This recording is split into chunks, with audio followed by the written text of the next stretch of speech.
안녕하십니까 성도 여러분. 반갑습니다.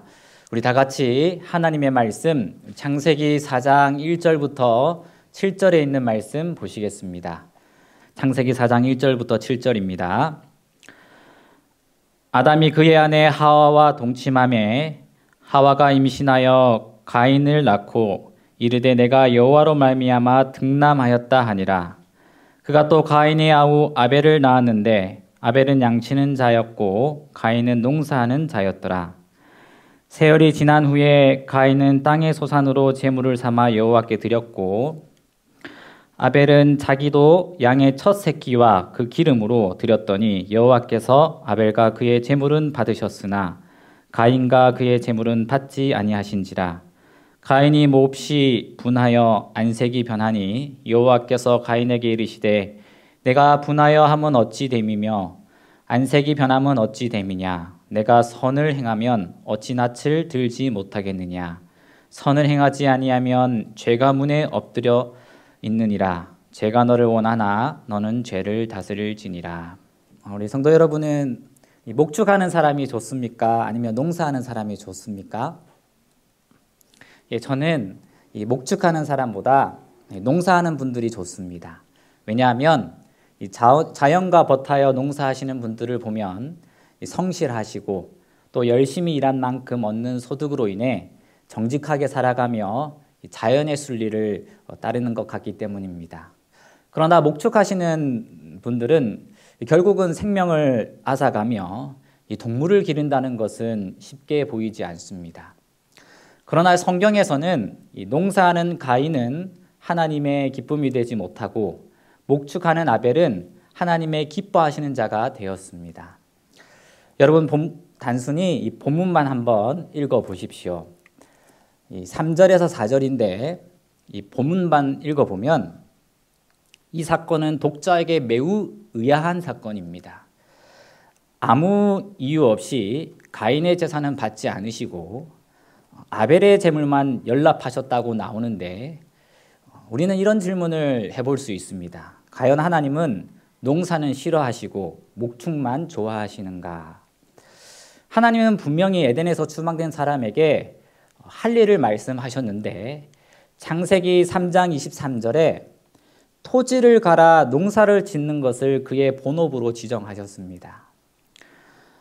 그래서 어쩌면 겉으로 볼 때 가인이 더 하나님의 말씀에 적합한 자인 수 있습니다. 그러나 하나님은 아벨의 제사만 받으시고 이 가인의 제사는 거절하셨습니다. 우리도 하나님께 이렇게 다 같이 앉아서 예배를 드리지만 어떤 성도의 예배는 간합되지만 어떤 성도는 마당만 밟고 돌아가는 성도가 있을 수 있습니다. 그래서 오늘 이 시간에 이 가인과 아벨의 제사를 통해서 하나님이 받으시는 예배는 어떤 예배인가라는 것을 살펴보고자 합니다. 첫 번째로 가장 중요한 것이 가인의 제사에 빠져 있었습니다. 무엇이었을까요? 구속주의 속죄에 대한 전적인 의존이 없었던 것입니다.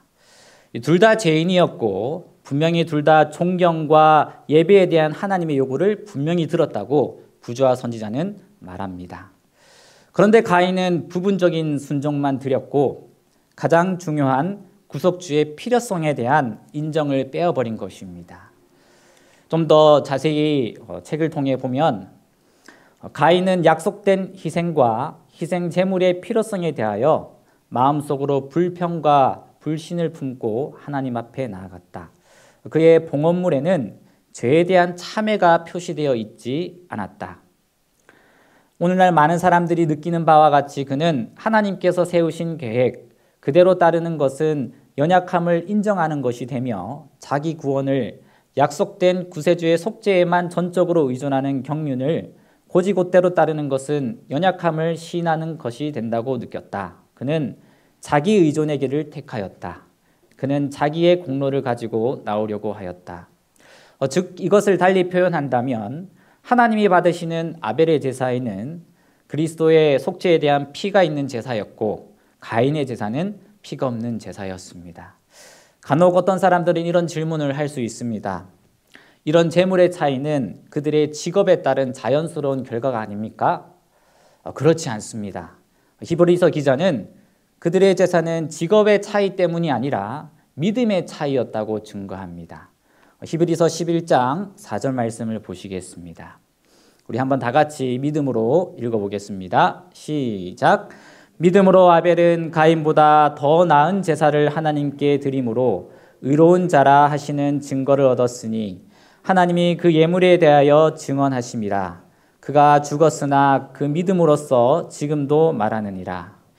아벨은 직업으로서 의해 양을 드린 것이 아니라 믿음으로 양을 드린 것입니다. 제가 첫 목회 부임지에서 첫 해에 전도회를 했었습니다. 그때 이 유스타트에 대해서 강의를 잘 하시는 목사님을 초청하였는데요. 이 병원에 계신 오세영 장로님의 형제 우리 오신영 목사님이었습니다. 지금은 보건학 박사를 따고 삼육보건대학에 있습니다. 오신영 목사님이 전도회 때 이 해운대 교회에서 목회를 하신 이야기를 들려주었습니다. 이 교회에 찾아오는 사람도 없고 전도할 방법도 없어 모색하던 중 이 버스에 광고 문구가 붙어 있는 것처럼 교회 차에도 이 유스타트 문구를 붙여 다녔다고 합니다. 그 당시 암에 걸려 모든 방법을 다 동원했지만 차도를 보이지 않아 낙심 가운데 있는 중 그의 아내가 이 차의 광고를 보고 해운대 교회 목사님에게 전화를 걸었습니다. 목사님은 당장 달려가서 기도해 주었지만 환자를 볼 때 정말로 희망을 찾아볼 수 없는 상태였습니다. 하지만 목사님은 아시는 방법을 다 동원하여 극진히 보살펴 주었고 정말 간절히 하나님께 기도드렸습니다. 그리고 교회에 돌아와서 하나님께 이렇게 기도하였다고 합니다. 하나님이 이 사람을 낫게 해주셔야 이 사람이 믿음을 갖고 구원받지 않겠습니까?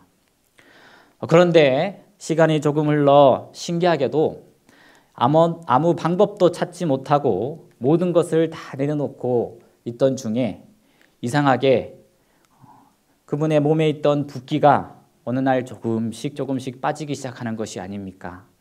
혈색도 돌아오고 정말로 하나님의 은혜로 건강을 완전히 회복하는 놀라운 하나님의 역사가 일어나게 되었습니다. 모든 방법을 다 동원해도 낫지 않던 병이 낫게 되자 온 가족은 너무나 기뻐하였고 마침내 남편과 가족은 믿음을 갖고 침례를 온 가족이 받았습니다. 그래서 몇 년이 지난 그 전도의 기간에 그 가족이 다 참석해서 다시 기쁨의 재해를 누리게 되었습니다. 물론 남편은 건강을 회복한 뒤 5년 뒤에 결국 잠이 들었지만 믿음의 소망을 굳게 가지고 하나님께 감사하는 마음으로 잠이 들었습니다. 남편은 볼 수 없어도 지금 그의 아내와 딸은 그 어떤 분들보다 믿음 위에 서서 교회 기둥으로서 역할을 다할 뿐 아니라 믿는 자의 모본의 삶을 살고 있습니다. 이 남편이 떠나가도 여전히 그들이 신앙생활을 열심히 하는 이유는 그들에게 믿음이 생겼기 때문이었습니다. 그리고 그의 남편도 하나님이 낫게 해주신 이유는 하나님께 대한 믿음과 소망을 가졌기 때문이라고 생각합니다. 우리 사랑하는 성도 여러분, 구속주께서 예수님께서 나의 죄를 위하여 피 흘려 돌아가셨다는 사실을 믿는 것이 바로 우리의 구원을 이루는 것이고 또 이 죄 많은 세상에서 많은 죄인들을 주님께 돌아오게 할 것입니다. 그래서 우리는 믿음만이 살 길이고 믿음만이 우리를 질병에서 낫게 할 것이며 우리를 날마다 나를 의존하며 사는 것이 아니라 그리스도에 대한 믿음을 나타내며 살게 할 것입니다. 여러분, 믿음은 지금은 다 좋게 보입니다. 그러나 위기의 때에 나타날 것인데 믿음이 적은 자나 믿음이 굳센 자나 분명히 누구나 시험을 받을 것이라고 하였습니다. 아담이 앞서 시험을 받았던 것 같이 이 형제들도 하나님의 말씀을 믿고 순종하려는지의 여부를 입증하기 위한 시험을 받았다. 그들은 사람의 구원을 위한 하나님의 준비에 대하여 익히 알고 있었으며 하나님께서 제정하신 제사 제도에 대해서도 이해하고 있었다. 그들은 이 제물로 그것들이 예표한 구주에 대한 믿음을 표현하고 동시에 용서를 위하여 그분께 전적으로 의지해야 한다는 것을 인정해야 한다는 것을 알았다. 그래서 아벨은 하나님이 가르쳐 주신 대로 순종하고 믿음으로 양을 제사를 드렸습니다. 그러나 희생 제물의 필요성을 들은 가인은 불평과 불신의 마음을 품고 나아갔던 것입니다. 따라서 하나님이 받으시는 제사 예배가 되기 위해서는 나의 노력과 의지를 다 내려놓고 온전히 그리스도를 의지하는 마음으로 예배드리고 참여해야 합니다. 이 죄인이 하나님께 나아가기 위해서는 자기의 노력과 정성이 아닌 반드시 이 죄인을 위해 대신 죽으신 흠없는 어린 양 예수 그리스도를 의지해서 나아가야 한다고 또 그 중에 알기 어려운 책에는 자세히 얘기하고 있습니다. 이것이 바로 십자가의 신앙입니다. 인류에게 참으로 유익한 교훈과 가르침을 준 위대한 스승들이 많이 있지만 인류를 죄에서 구원하기 위하여 죽으신 분은 우리 예수님뿐입니다. 이 예수님이 우리 모두의 삶을 인도해 주시기를 간절히 기도합니다. 첫 번째는 우리가 예배드릴 때에 이 구속주에 대한 의존과 믿음이 있어야 된다고 말씀드렸습니다. 그러면 두 번째로는 하나님이 받으시기에 진정한 예배가 되기 위해서는 온 마음을 다하여 신령과 진정한 마음으로 우리는 예배를 드려야 합니다. 아까 보았던 말씀 중에 이 창세기 4장 3절과 4절에 보면 이 비교해 보면 이 가인의 제사는 첫 소산이라는 말이 없는데 아벨의 제사에는 양의 첫 새끼와 그 기름으로 드렸다고 나옵니다. 어떤 사람은 아벨은 자기도라고 표현했으므로 여기 성경절에 보면 아마 가인도 이 처음 곡식을 드린 것이 전제되었다고 주장하기도 합니다. 그러나 만약에 장자인 가인이 첫 소산을 드렸다면 절대로 장자의 제물에 대하여 생략하였을 리가 없습니다. 오히려 성경은 가인이 첫 곡식을 드렸고 아벨도 양을 드렸다라고 표현했을 것입니다. 성경에서 처음 것을 하나님께 드리는 것을 정말 중요한 것으로 보고 있습니다. 출애굽기 13장 12절에 보면 초태생을 다 구별하여 여호와께 드리라고 하였고 잠언 3장 9절에 내 재물과 내 소산의 처음 익은 열매로 여호와를 공경하라고 말씀하셨습니다. 처음 것을 하나님께 드리는 것은 우리의 모든 소유가 하나님의 것을 인정하는 것이고 그 하나님께 드리는 제사를 얼마나 진정한 마음으로 드렸는지 알 수 있는 대목입니다. 여러분, 우리가 처음 것을 하나님께 드리려면 어떻게 해야 합니까?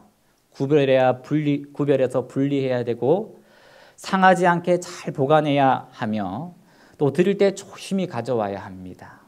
제가 어린 시절 부모님이 돈을 항상 금요일이면 은행 가서 바꿔오시거나 저희에게 시키셨던 것이 기억이 납니다.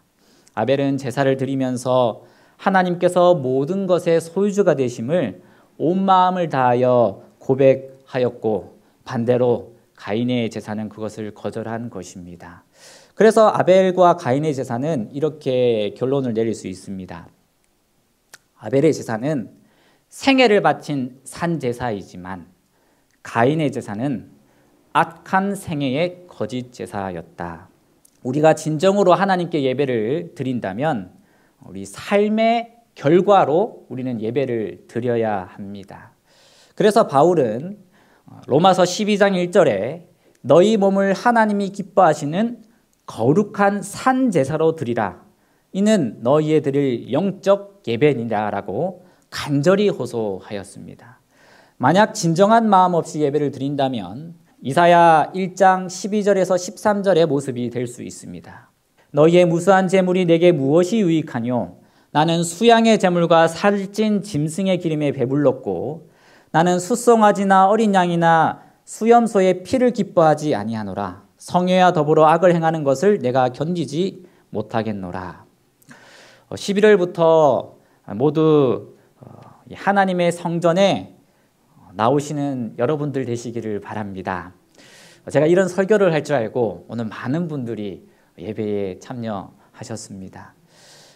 얼마 전 재림신문에는 설문조사를 하였는데 그것을 발표하였는데 코로나가 회복이 되어도 다시 교회에 나오지 않겠다는 인원이 3분의 1가량이 넘었습니다.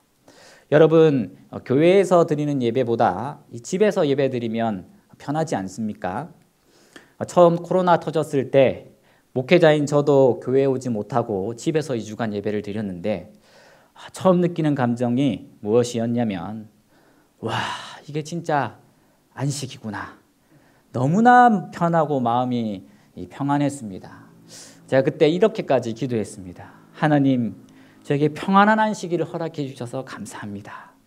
그런데 이게 한 주, 2주 가다 보니까 제 모습이 점점 어떻게 됐냐면 옷도 갈아입지 않고 편안한 복장으로 소파에 기대어서 방송을 보는데 이것은 예배에 참여하는 저의 마음이 이 마음을 다하여 드리는 모습에서 많이 뒤처져 있다는 것을 발견하게 되었습니다.